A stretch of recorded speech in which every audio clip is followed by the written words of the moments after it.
préparions pour septembre 1939 le Festival de Cannes, destiné à concurrencer la fameuse Biennale de Venise. Notre festival aurait fait de la France chaque année le centre mondial du cinéma. On indique que le Festival international du film à Cannes serait le prétexte d'une série de fêtes importantes. Est-ce bien exact, Monsieur le Ministre? Bien entendu, le festival, ne l'oubliez pas, durera du 1er au 20 septembre. La Côte d'Azur est un cadre unique qui permettra de faire connaître à nos hôtes une grande saison du cinéma telle qu'on n'en a jamais vu dans les autres pays. Ladies and gentlemen, mesdames et messieurs, dans le cadre du premier festival international du film de Cannes 1939, pour la présentation du film en compétition Pacific Express de Cécile B2000, États-Unis, nous avons le plaisir d'accueillir sur scène Jean-Loup Bourget. Bonjour à toutes et à tous. Quelques mots d'abord sur le cinéaste Cécile B2000, qui aujourd'hui, je crois, est un peu oublié. C'est une question d'abord de génération. Les gens de ma génération avaient tous vu, quand ils étaient enfants ou adolescents, un certain nombre de films de 2000, notamment Les 10 Commandements, Sous plus grands chapiteaux du monde, Samson et Dalila, éventuellement d'autres. C'était un réalisateur de superproductions hollywoodiennes, des épopées bibliques, Les 10 Commandements, Samson et Dalila, Le Roi des Rois. Oui, il a fait des films bibliques, mais il a fait aussi des comédies, il a fait des mélodrames, des drames sociaux, des films d'aventure maritime, des westerns. Et justement, le film que vous allez voir, Pacific Express, titre original Union Pacific, est un western, mais un western un petit peu particulier. Vous en avez déjà vu quelques images dans le teaser qui vient d'être projeté. Dans le cadre du premier festival international du film de Cannes 1939, pour la présentation du film en compétition Mr. Smith au Sénat de Frank Capra, États-Unis, nous avons l'immense plaisir d'accueillir sur scène Jean-Loup Bourget. Donc, Frank Capra, comme son nom de famille l'indique, Capra, la chèvre en italien et en sicilien, c'est un immigrant qui est venu très jeune aux États-Unis et qui, comme beaucoup de nouveaux Américains, a une grande admiration pour son pays d'adoption et est très sensible aux critiques éventuelles adressées aux États-Unis, même si lui-même fera certains films qui formulent des critiques contre la société ou peut-être le système politique américain. Enfin, nous verrons. Ce sera James Stewart qui jouera M. Smith.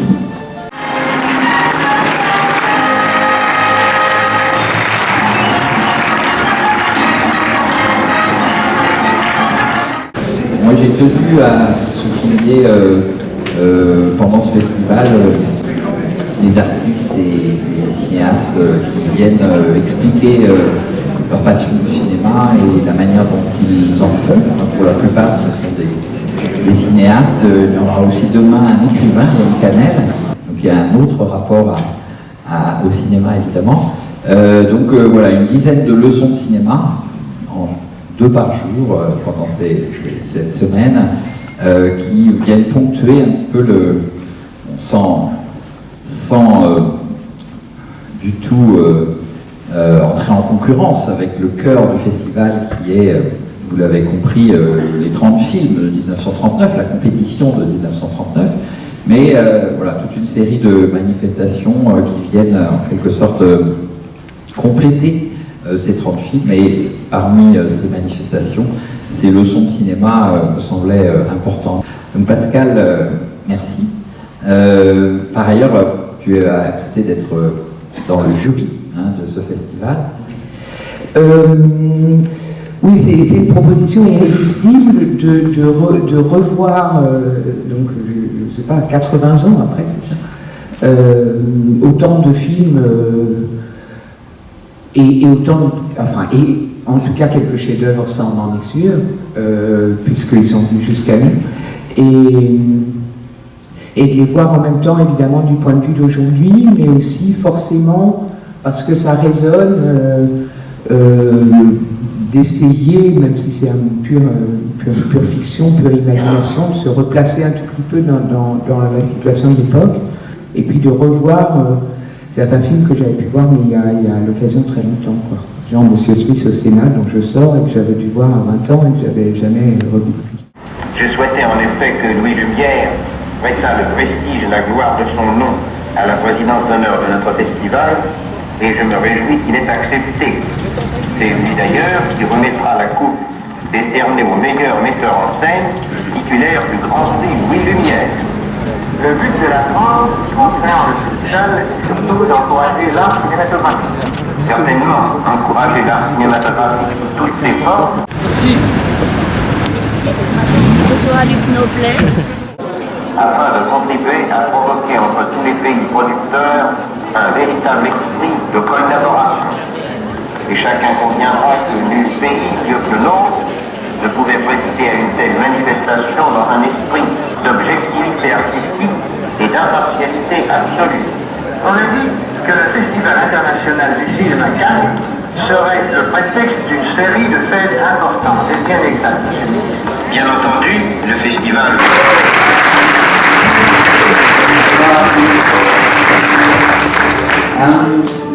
Quelques mots avant d'aller plus loin dans la cérémonie. Vous dire que je suis très très fier et très très honoré d'être parmi vous ce soir pour la véritable résurrection de ce premier festival de Cannes à Orléans.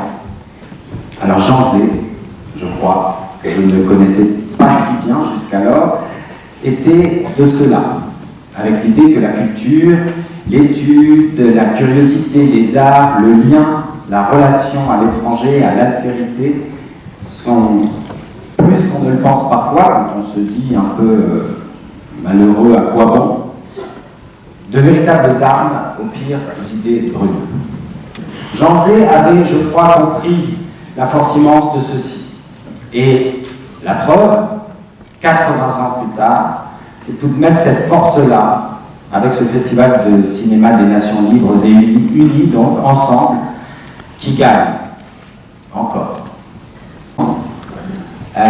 Une personne sans qui ce festival, maintenant vivant, et même pas ressorti, mais complètement vivant, naissant, ne serait pas possible. Il y a évidemment Pierre-Louis Emery avec le cercle Jean Zay, que je tiens à saluer.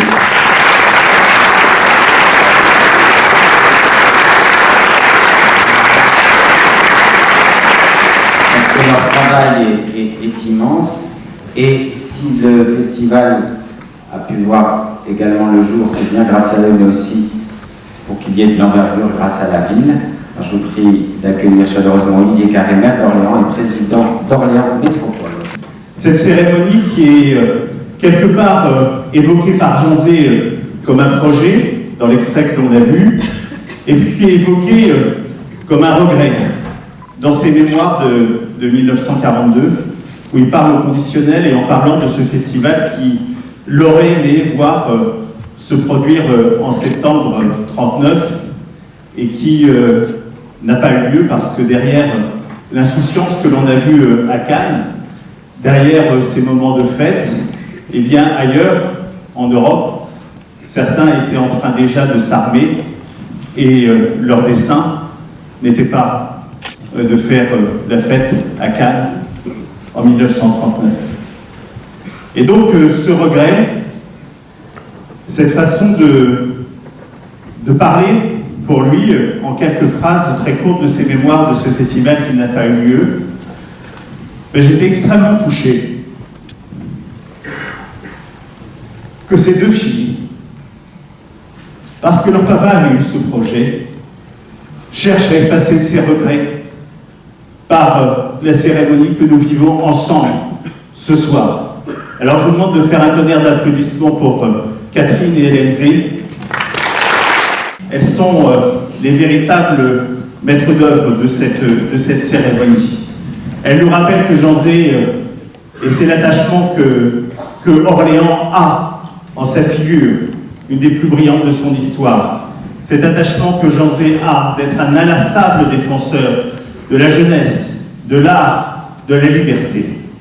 Qu'avec ce festival, il avait conçu un champ de bataille des idées au moment où les plus obscurs étaient en train de dominer le paysage politique de l'Europe et contre laquelle il voulait dresser la France sur un des terrains les plus forts, tel qu'il l'annonçait, un peu comme Malraux avec la télévision plus tard, qui était pour lui le cinéma.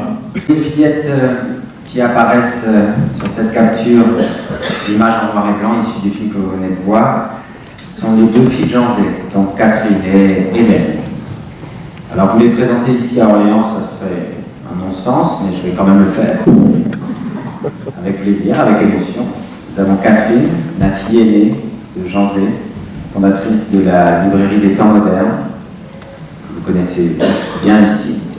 Et Hélène, la présidente du Torcy Musée Mémorial des Enfants du Verdi, une association pour laquelle elle s'investit encore avec tant de cœur depuis de longues années. Voilà. Elles n'ont de cesse de porter la mémoire de leur père bien avant son entrée au Panthéon en 2015. Alors je vous prie de réaccueillir très très chaleureusement, comme vous l'avez déjà fait tout à l'heure, un petit peu bien. Oh, plus.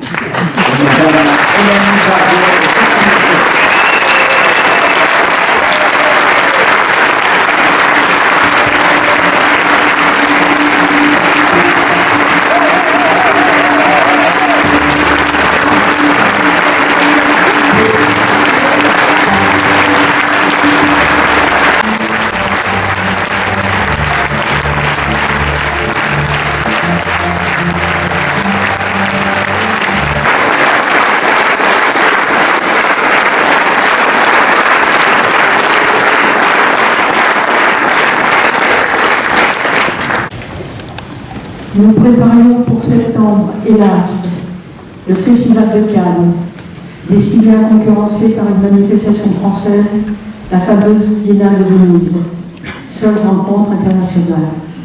Quelques archives, quelques explications du contexte de Cannes 1939 et de pourquoi Cannes 1939 n'a pas été, peut-être qu'on a parlé. Monsieur le maire, messieurs les représentants du département, mesdames, messieurs, chers amis, c'est un réel plaisir et un honneur pour moi d'être parmi vous ce soir à Orléans afin de célébrer cet événement majeur. Et je voudrais tout particulièrement remercier Antoine de Baec et les filles de Jean Zé, Catherine et Hélène, qui ont eu l'idée de faire revivre cette première édition du Festival international du film de Cannes, 80 ans plus tard, et ainsi rendre honneur à la mémoire de Jean Zé.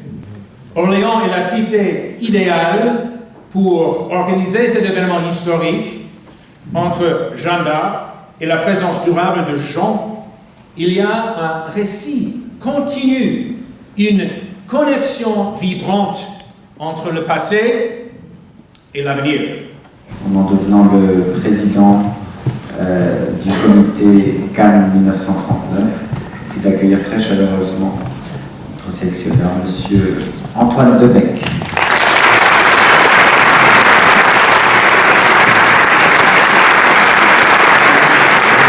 On avait 38 films en fait dans la liste, et pas 30. Il fallait en trouver 30. C'était, je dirais, le cœur de ce festival, notre trésor en quelque sorte, trouver symboliquement ce chiffre de 30 films. On en a trouvé 29, on n'est pas tout à fait aux 30, mais bon, retrouver ces 30 films. Ça a été donc ce travail, Liliane Slomovic, Svetlana Furman aussi, qui nous a rejoint, qui a rejoint l'équipe et qui a travaillé beaucoup, notamment du côté des cinémathèques. Les cinémathèques dans l'Europe, en Pologne, en Suède, en Hollande, Luxembourg même, voilà, on a pu comme ça réunir une partie des films qui sont arrivés parfois très tardivement, quelques jours seulement, avec aussi le sous-titrage nécessaire évidemment à ce festival. Le plus difficile en fait, c'est pour les films américains. Hein, c'est parce que ils appartiennent souvent à des catalogues, ils sont voilà, il y a des droits très importants sur ces films, et un certain nombre de films qui peuvent être des grands classiques n'ont pas pu être montrés ici. Par exemple, Stanley Livingstone, un grand film de 1939 sur voilà, l'aventure coloniale britannique, tourné par Hollywood, n'a pas pu être réuni, par exemple. Donc, je les cite rapidement: Pascal Ferrand, Yannick Hanel, Julie Bertuccelli, Laszlo Nemes, Jérôme Prieur, Howard Rodman, et bien sûr Catherine et Hélène Zay. Et c'est un festival, on l'a compris, politique aussi. Montrer que le cinéma peut avoir une action politique. Jean Zay en était persuadé, il en a fait le vecteur d'une politique culturelle, d'une politique diplomatique, antifasciste. Aujourd'hui, évidemment, je pense qu'on peut rester fidèle à cet engagement politique de Jean Zay en montrant du cinéma. C'est un peu le sens de cette programmation. Merci. Au directeur régional des affaires culturelles Centre-Val de Loire, François Bonneau, président de la région Centre-Val de Loire, Marc Godet, président du conseil départemental du Loiret, Dominique Boutenat, président du Centre national du cinéma et de l'image animée. Et moi je suis sûr que c'est une arme dangereuse, la culture, contre les bêtes immondes, puisque c'est quand même à chaque fois cette culture qu'on bâillonne en premier. Alors voilà, quand ça naît 80 ans après, c'est merveilleux. Je laisse la parole maintenant à Natacha Laurent pour vous présenter Alexandre Nevsky. Alors, je crois que Eisenstein aurait été très honoré de faire l'ouverture du festival Cannes 39, surtout qu'il n'a jamais été au courant du fait qu'il figurait, que son film figurait dans la première liste de sélection proposée par le gouvernement soviétique. Début août, quand le gouvernement soviétique est d'accord pour rejoindre l'aventure, le tout jeune ministre du cinéma, Ivan Bolshakov, presse une première liste, 4 longs métrages soviétiques dans lesquels il souhaite envoyer à Cannes. Alors 2 mots maintenant sur le film et sur son auteur. Eisenstein a tout juste 40 ans, il est né en 1898. Il est donc le cinéaste soviétique le plus connu. Il est celui qui a révolutionné le langage cinématographique dans les années 20 avec La Grève, avec Le Cuirassé Potemkin, avec Octobre, avec La Ligue générale. Et en 1938, 1937 plus exactement, il sort d'une période difficile, très compliquée, où il s'est heurté de plein fouet à la censure stalinienne. Son dernier film, Le Pré-Régime, a été détruit. Il a dû faire une autocritique publique et il a été à 2 doigts d'être arrêté par le NKVD. C'est sur intervention personnelle de Staline que finalement il n'est pas arrêté et il n'est pas déporté. Et c'est à ce moment-là que Staline, dans une habileté que certains qualifieraient sans doute de perverse, Staline lui commande un film qui est le film d'Alexandre Nevsky. Donc c'est un film pour Eisenstein, c'est un film de retour au travail, c'est un film de retour au cinéma, c'est un film de retour vers la gloire et vers la lumière. Et bien sûr, on encadre Eisenstein, on lui impose le sujet et on lui impose un co-réalisateur. Le sujet, c'est Alexandre Nevsky, ce très grand prince russe du XIIIe siècle, qui en plus est un saint de l'Église orthodoxe, tout ce qu'il ne faut pas finalement dans l'idéologie communiste, un aristocrate et un saint. Et c'est donc ce film que Eisenstein, c'est à ce film qu'il s'appelle, en fin de l'année 37, début 38, dans une urgence totale qui est liée au contexte international, puisque pour Staline et pour le gouvernement soviétique, c'est un film éminemment politique qui est commandé à Eisenstein, un film qui est un film de mobilisation, puisque vous allez le découvrir, Alexandre Nevsky est un grand prince, le grand prince de Novgorod, grand prince du XIIIe siècle russe, qui a vaincu les chevaliers teutoniques dans une bataille mémorable en 1242 sur le lac Tchoul. C'est la fameuse bataille des glaces qui va occuper l'essentiel de ce film. Et bien évidemment, le prince Nevsky qui vainc les chevaliers teutoniques avec la Russie en 1942. Quelques siècles plus tard, c'est bien sûr Staline qui est en mesure de vaincre l'Allemagne nazie. Donc le parallèle est absolument évident pour tout le monde, y compris, à commencer par Eisenstein, bien évidemment. Eisenstein répond à cette commande, remplit les objectifs, mais en fait, vous allez découvrir aussi un film absolument extraordinaire. Toute l'originalité de ce film repose sur la musique et sur le travail qu'il fait avec Sergei Prokofiev dans un dialogue absolument extraordinaire, puisque vous allez voir que la musique matérialise complètement la narration, la morsure du gel, la violence physique, le cliquetis des armes, tout ça c'est la musique qui le porte.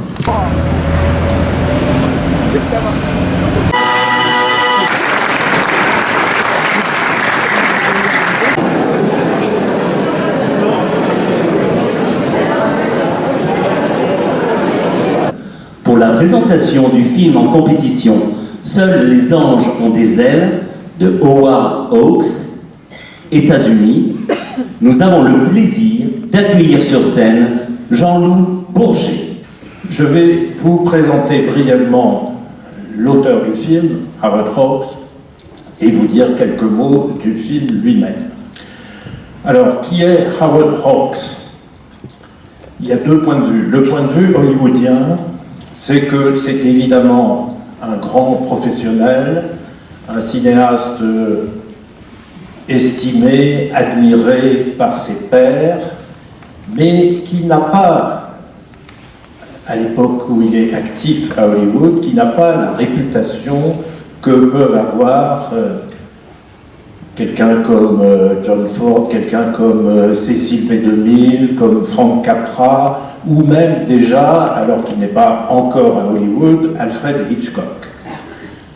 La reconnaissance de Hawks en tant qu'auteur, c'est l'œuvre, il faut bien le dire, de la critique de cinéma française dans les années 1950, ceux qu'on appelait les jeunes Turcs de la revue Les Cahiers du cinéma, les futurs cinéastes de la nouvelle vague pour l'essentiel, c'est-à-dire Godard, Rivette, Chabrol, Truffaut, qu'on avait baptisé, un peu pour se moquer d'eux, les Hitchcocko-Hawksiens, les admirateurs de Hitchcock et de Hawks. Mais encore une fois, même à l'époque, Hitchcock était très connu, pas forcément très admiré, les avis étaient partagés, et Hawks était quelqu'un qui n'était connu que des cinéphiles qui appréciaient le cinéma américain.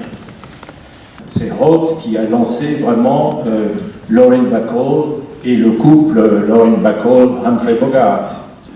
Des westerns, par exemple La captive aux yeux clairs, par exemple Rio Bravo, qui est le western préféré d'un certain nombre de cinéphiles.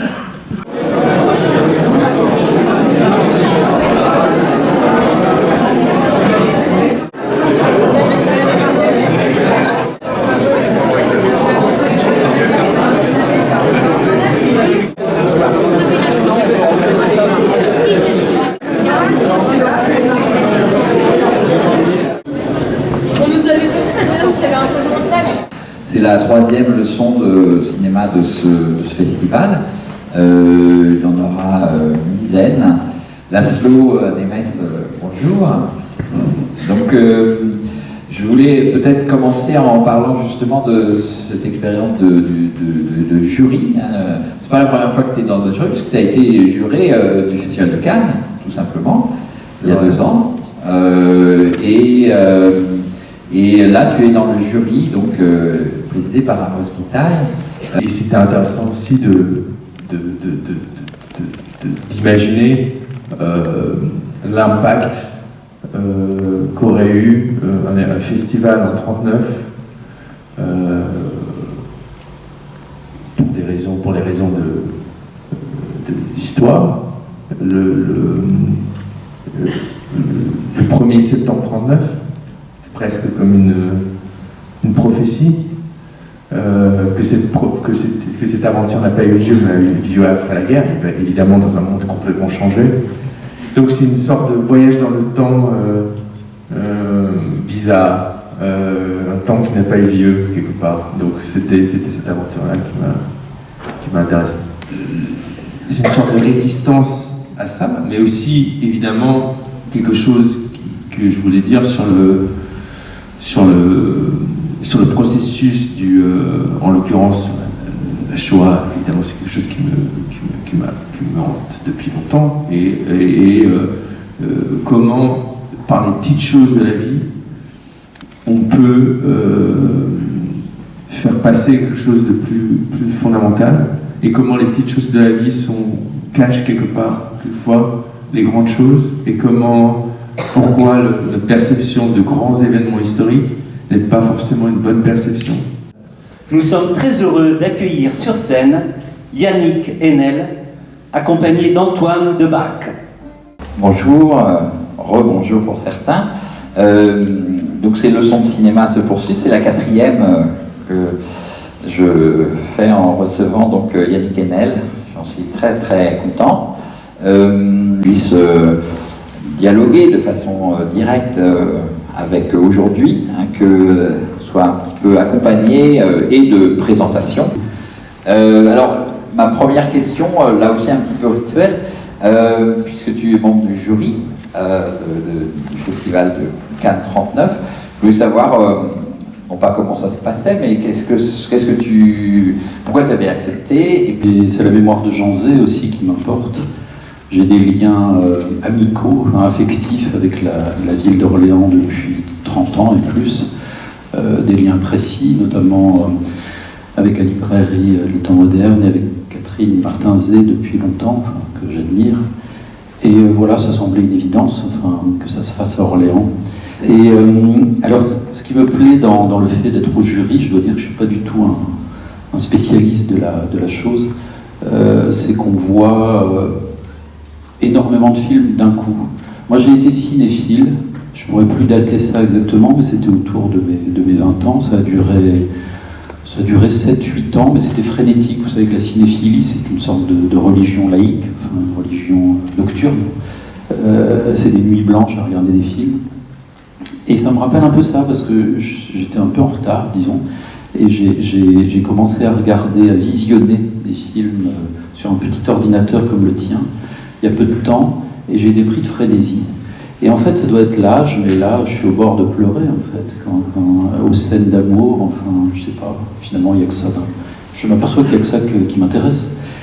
Et tout à l'heure que tu avais même aimé je suis méchant, le film de Julien Duvivier, La Charrette fantôme. Oui, parce que je crois que c'est la vertu de ce genre de festival complètement anachronique, là c'est le cas de le dire, ou intempestif, comme disait Nietzsche, de nous mettre dans des conditions de visionnage de films qui sont absolument extraordinaires. Et du coup, on les regarde moi je les regarde avec une immense bienveillance.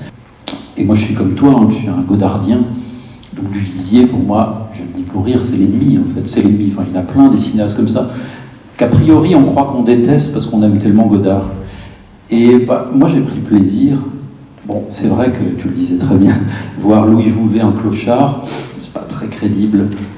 Il déclame comme ça un français impeccable avec des trous dans sa veste, ça fait un peu bizarre. L'orage, les vagabonds, les miteux, le menu fantin. Dans le cadre du premier festival international du film de Cannes 1939, la présentation du film en compétition. Oui, c'est les aléas d'un festival, des séances qui prennent du retard, des intervenants parfois un peu bavards. À l'époque, le festival a été déprogrammé en raison de la Seconde Guerre mondiale et un empêchement réparé cette semaine avec la projection de 30 films en compétition.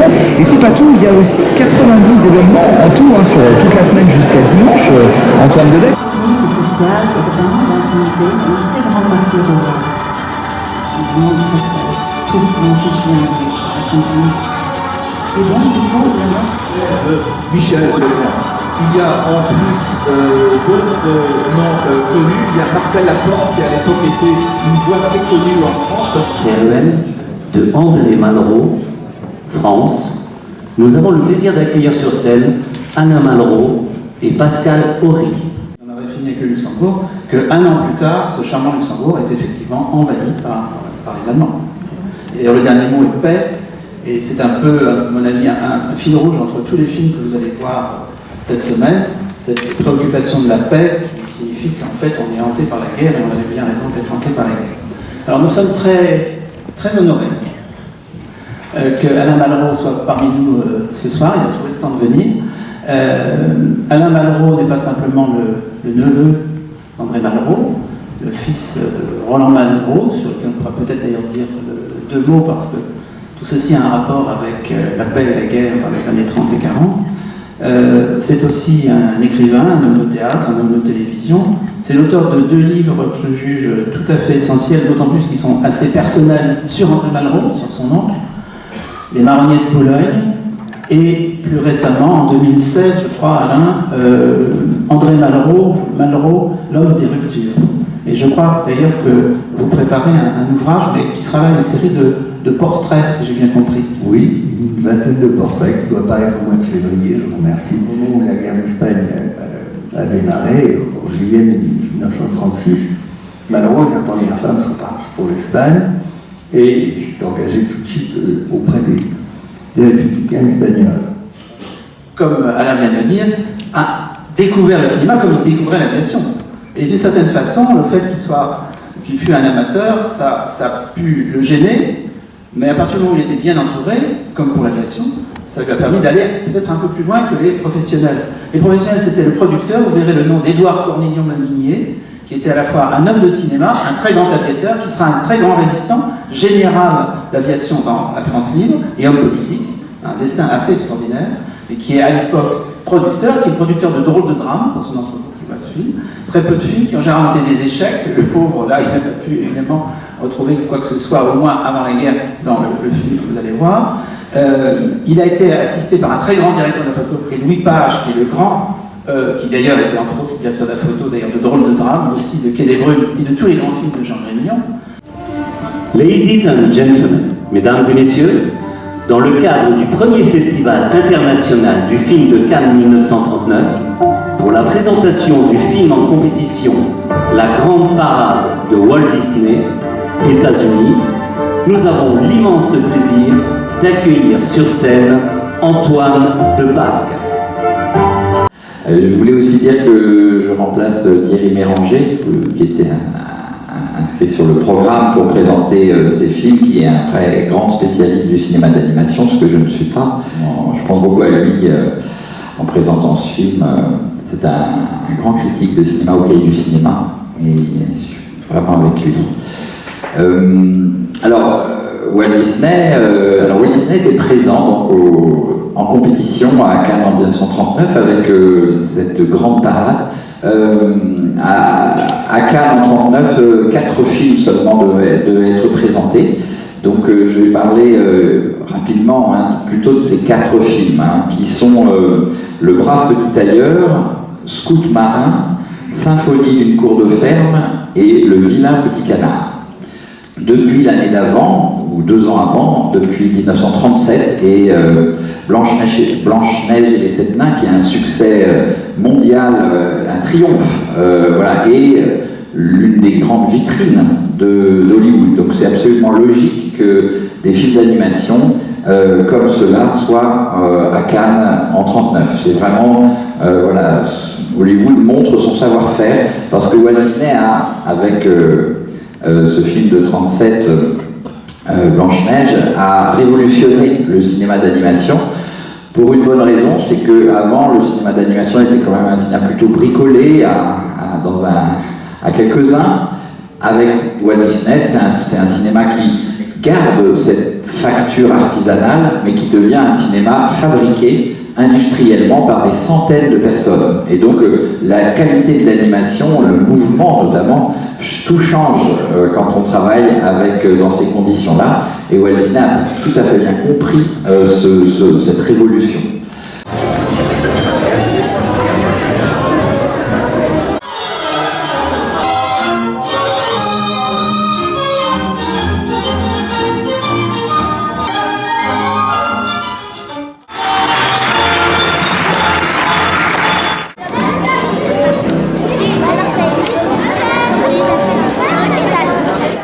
Soyez les bienvenus, si vous vous nous rejoignez, effectivement, à cause de la Seconde Guerre mondiale, Cannes 39 n'a pas pu avoir lieu. C'était le tout premier festival de Cannes qui a été imaginé par l'Orléanais, à l'époque ministre, sous Léon Blum, Jean Zay, qu'on remet à l'honneur jusqu'à dimanche. On en parle et ce soir on fait une petite parenthèse avec Jeanne Balibar qui vient nous saluer sur le stand de France Bleu Orléans, ici depuis le théâtre d'Orléans. Bonsoir Jeanne. Bonsoir.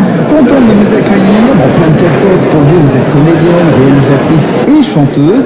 Et vous venez nous voir ce soir pour présenter en avant-première aux Orléanais votre premier film, seul derrière la caméra, parce qu'on a eu un autre qui a été tourné, mais là vraiment, cette fois, vous vous jetez dans le grand bain avec ce film qui s'appelle Merveille à Montfermeil, sortira le 8 janvier l'année prochaine, c'est une belle avant-première. Elle est présentée d'ailleurs, cette avant-première, ce soir, je crois. Oui, enfin, oui, c'est-à-dire que c'est une équipe municipale qui est menée par la maire de Montfermeil, Emmanuel Béard, et son premier adjoint qui est joué par Ramzi Bedia. Et alors, ils prennent des mesures qui sont toutes plus ou moins loufoques, mais qui en fait sont des mesures qui existent dans la réalité. En tout cas, pour la présentation du film hors compétition, La bête humaine de Jean Renoir, nous avons l'immense plaisir d'accueillir sur scène, au titre des rendez-vous de l'histoire de Blois, Monsieur Jean-Marie Génard. C'est un grand plaisir évidemment d'être présent ici à ce festival de Cannes 1939. J'y ai été associé, cette manifestation que vous, évidemment vous connaissez, les rendez-vous de l'histoire de Blois, depuis le début, Antoine Debec, et notamment au titre de mes fonctions à la fois de programmateur cinéma au rendez-vous de l'histoire et de responsable pédagogique. Et c'est cette fonction de responsable pédagogique qui m'a amené à m'occuper avec l'inspectrice Christine Lécureux d'un jury lycéen qui est en train de visionner un certain nombre des films de la sélection. Voilà, donc moi je suis là pour vous présenter un film absolument magnifique, un film français qui n'a pas été dans la programmation de Cannes 1939, mais qui, paradoxalement, une semaine précédant le festival, qui n'a pas eu lieu de 1939 de 7 ans, a été à la Mostra de Venise, car le producteur, Raymond Hakim, avait tenu à ce qu'il figure dans cette manifestation qu'on ne voulait plus voir, évidemment, qu'on ne voulait plus fréquenter en termes gouvernemental, mais les producteurs avaient quand même le sens du marché, il fallait quand même être présent à la Mostra. D'ailleurs, les meilleurs films français, il faut le rappeler, étaient présents à la Mostra de Venise de 1939, et en particulier Le Jour se lève de Marcel Carné, qui a eu un prix. Jean Gabin, la star de l'époque, jugez-en, entre 38 et 39, 3 films majeurs de Gabin sont sur les écrans, à savoir Le Jour se lève, Quai des brumes, et puis La bête humaine. Depuis Pépé le Mocco, Gabin, c'est la grande star française, l'homme à la fois viril, proche du peuple. La Grande Illusion l'a montré aussi dans cette magnifique film de Jean Renoir, juste en 1937. Et il a eu d'ailleurs, pour rappeler aussi, le Grand Prix de Cannes en 1937, de la Mostra pour le film La Grande Illusion.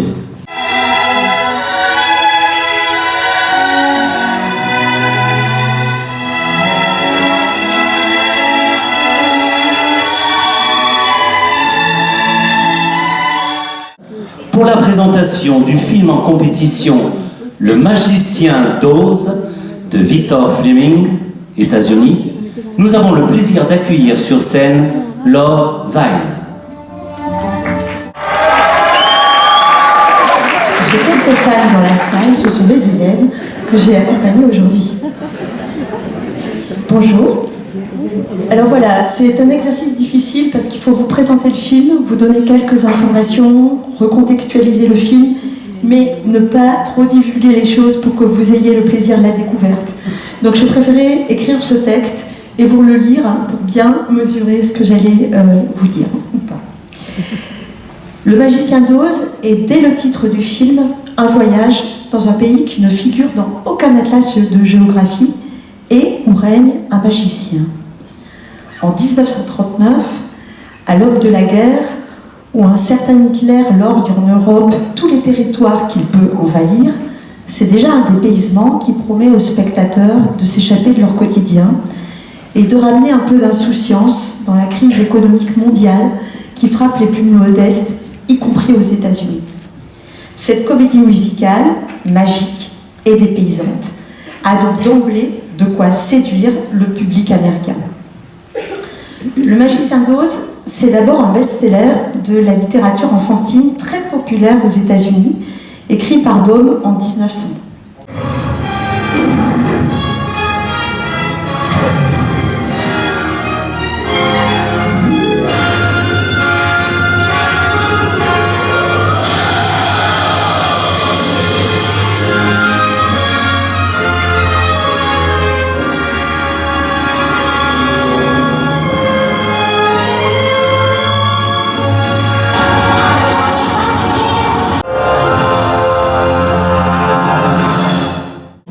Déjà une affaire d'État pour l'Italie, pour l'Allemagne, alors qu'en France, dans les années 30, en termes de grec, le cinéma est moribond, l'industrie privée ne se porte pas bien, le cinéma muet se casse la figure. Et finalement, la grande idée de Jean Zay, c'est que, à l'instar des autres pays européens que sont l'Allemagne et l'Italie, il faut que la France, elle aussi, s'empare de son industrie cinématographique. Ben oui, ça c'est quelque chose de très important. Effectivement, Jean Zay est un ministre de l'Éducation nationale, mais aussi des Beaux-Arts. On appelle ça les Beaux-Arts, aujourd'hui on dirait ministre de la Culture. Et il a un projet pour le cinéma. Ça c'est quelque chose de très important, dont le Festival de Cannes n'est qu'un des éléments en fait, et peut-être la cerise sur le gâteau si on peut, mais en tout cas c'est un projet de réforme du cinéma, ce qu'il appelle une statue du cinéma, et Jean Zay est très attentif à ça.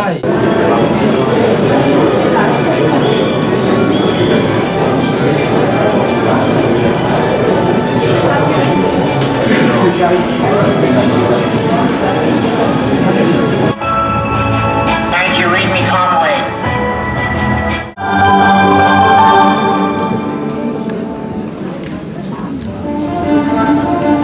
Ladies and gentlemen, mesdames et messieurs, dans le cadre du premier festival international du film de Cannes 1939, pour la présentation du film en compétition La Charrette Fantôme de Julien Duvivier, France, nous avons le plaisir d'accueillir sur scène Béatrice de Pastre, accompagnée d'Antoine Debac.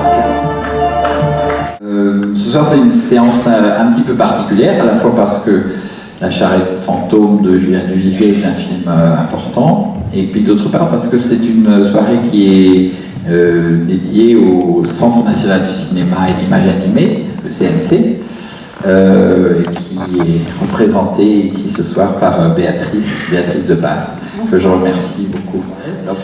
Le CNC était un soutien constant dans ce projet qui était à la fois un peu téméraire et pas forcément évident à mener jusqu'au bout. Et c'est vrai que sans l'aide du CNC, sans doute qu'on ne se serait pas retrouvé ce soir pour voir ce film de Julien Duvivier. Oui, merci Antoine. Oui, l'action patrimoniale est importante pour le CNC. Quand on pense à cette institution, on pense à la création, au soutien qu'il apporte à la création audiovisuelle, cinématographique, à la création des jeux vidéo, à la création aussi maintenant des créateurs sur YouTube, mais le CNC depuis 1969 a pour mission également de protéger le patrimoine cinématographique et puis aussi bien conserver, c'est très bien, mais pourquoi faire? Pour valoriser, pour montrer, pour permettre aux films d'exister et qu'un maximum de public puisse rencontrer ces films du passé. Et donc ça veut dire des restaurations, ça veut dire aussi des lieux pour présenter ces films restaurés, ces films conservés, et le festival de Cannes 39 en est un. On a quand même des films portés par de grands réalisateurs, Jacques Feder, Christian Jacques, ce soir Julien Duvivier, il y a aussi Jacques de Baroncelli avec L'homme du Niger que vous découvrirez un petit peu plus tard dans la semaine. Et pourquoi avoir choisi La Charrette Fantôme? C'est pour ces grands acteurs que sont Louis Jouvet et Pierre Fresnel, par exemple. Alors pourquoi ce choix?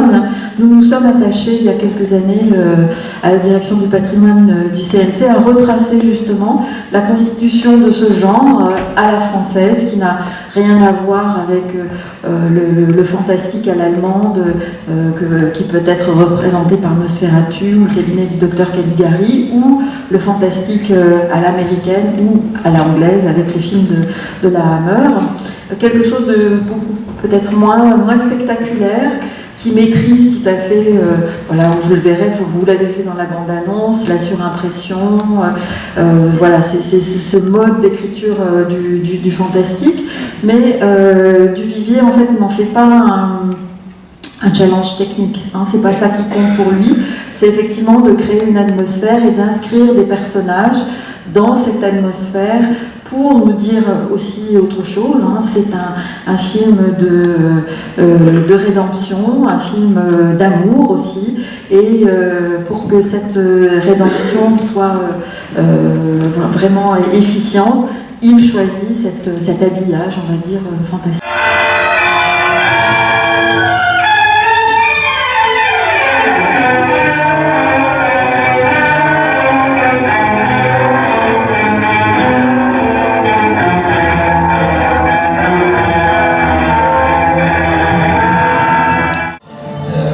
D'être là, nombreux, un dimanche à 13h, pour cette dernière journée du festival 439 à Orléans 2019. Je suis ravi d'accueillir Vincent, Paul Boncourt et Marc Cerizuelo pour présenter ce film d'Alfred Hitchcock. À partir de 1934, Hitchcock commence à faire vraiment des films tout à fait passionnants. Et là, donc, on arrive à un moment qui est un moment charnière, à plus d'un titre, puisque c'est le véritable début de l'aventure d'Alfred Hitchcock avec une romancière qu'il va adapter plusieurs fois, la très célèbre Daphné du Maurier. L'idée qui est vraiment au cœur, à mon avis, donc, de la mise en scène hitchcockienne à ce moment-là, c'est qu'il investit un travail très très spectaculaire dans l'écriture de Daphné du Maurier. Ce ne sont pas ces mots qui sont spectaculaires, c'est l'histoire qui est pleine de souffle autour de cette histoire. Je ne veux surtout pas dévoiler les tenants et les aboutissants, parce qu'il y a beaucoup de coups de théâtre, et c'est ça qui est intéressant d'abord en un premier temps, c'est la manière dont Hitchcock